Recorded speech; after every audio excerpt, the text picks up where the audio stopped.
this word here, good, against that which is good, that word can be linked to true.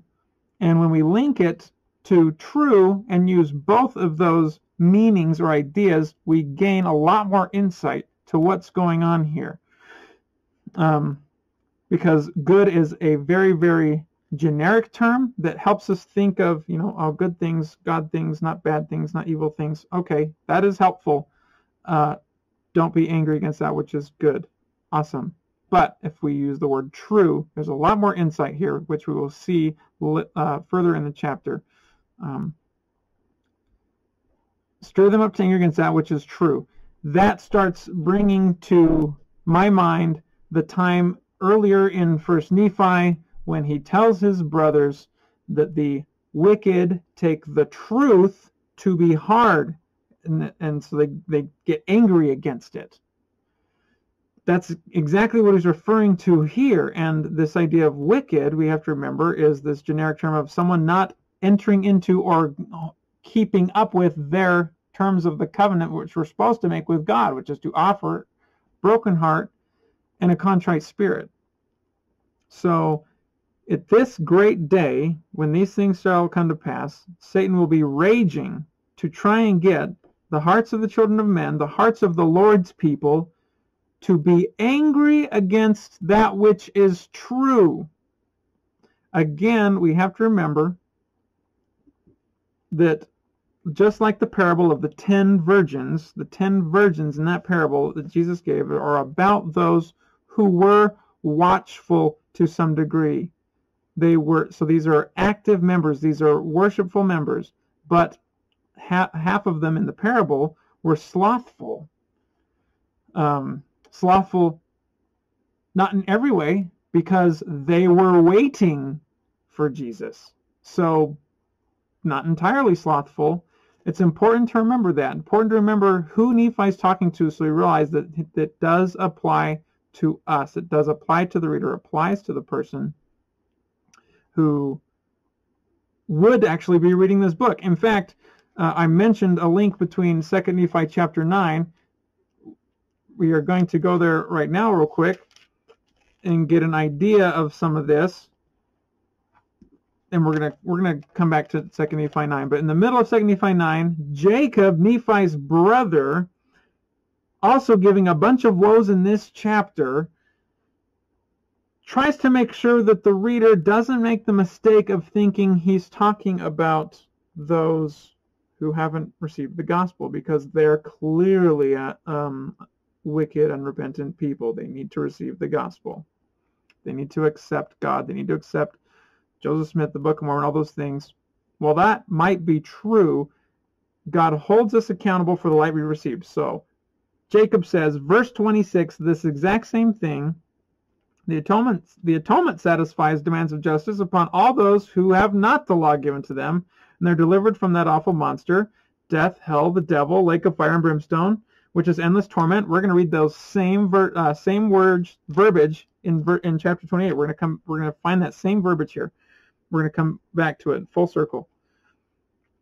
Which is endless torment, and they are restored to God who gave them breath, which is the Holy One of Israel. But next verse 27. But woe unto him that has the law given, in other words, yea, that has all the commandments of God like unto us, and that transgresseth them. Meaning, this sermon and Nephi's sermon is for God's people that have the law, that have received the law, that have covenanted to follow God.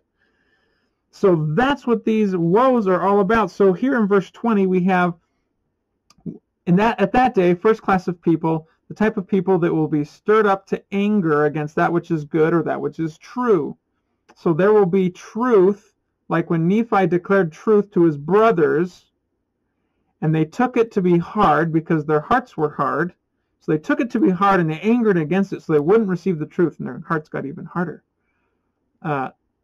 That's one class of people, that's of the Lord's people, so of members of the church. That's one class here. So there's going to be truth that we're going to see, and we'll see more here soon, There's going to be truth that comes out. We know that the earth is going to bring out righteousness and truth, and more truth is going to be revealed. We know that these final days are going to reveal more truth, and members of the church are going to be angry against more truth. We're going to see more of that here later in the chapter.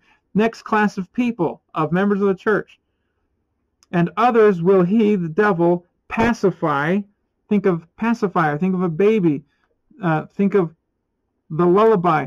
And others will he pacify and lull them away into carnal security, that they will say, all is well in Zion, yea, Zion prospereth, all is well.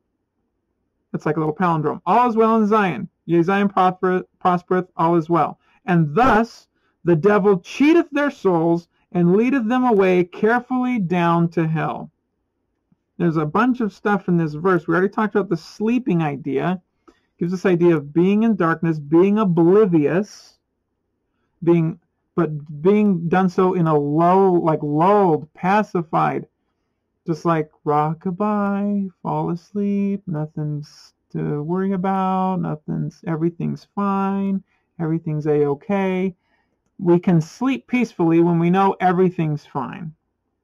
So this idea, we have to examine and consider what this could mean. All is well in Zion, yea, Zion prospereth, all is well. So Zion is a spiritual state that manifests itself temporally, but Zion's a spiritual state. Zion is this relationship between me and God and me and my fellow man, which is right in line with the two great commandments.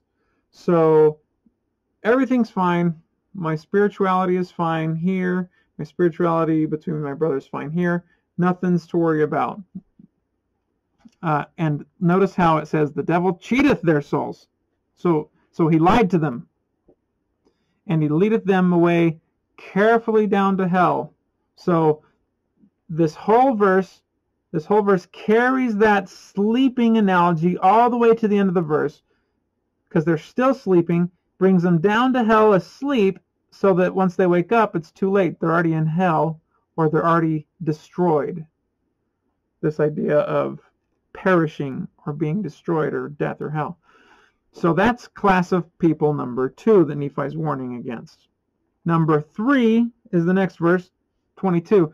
And behold, others he flattereth away, and telleth them, there is no hell. And he saith unto them, I am no devil, for there is none. Again, we have to realize who is Nephi warning. Because if we lie to ourselves, we will say, well, I clearly believe in the devil. I clearly believe in Satan. So this has nothing to do with me. Read on. And we fell into the trap. Because it's more than that. This word flattery. What does flattery have to do with anything? We have to consider that word. What does it mean to flatter somebody? To puff them up, make them seem like they're super awesome. Which is really related to the previous verse, all is well. A lot of these concepts are connected. He's going to flatter them and tell them there's no hell. Well, if we think about the word connections for hell here, we have this idea of perishing or being destroyed temporally in the day of judgment of the Lord, having that sort of justice, that sort of judgment fall upon us.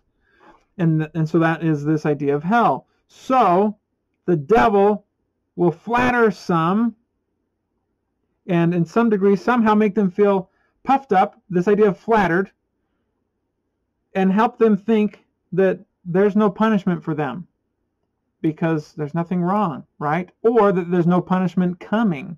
There's a couple ways that you could potentially figure that. And the more ways that we examine the possibilities, the more things we're going to have to ask ourselves, and the more questions we ask ourselves, hopefully the more honest we get. And the more honest we get, the more we can approach God with humility and say, God, help me see my sinful ways. Help me see in what ways I'm being wicked and turning my heart away from you, because that's what all of this is about. All of this is about having our hearts and our minds not single to God, but strayed in some way.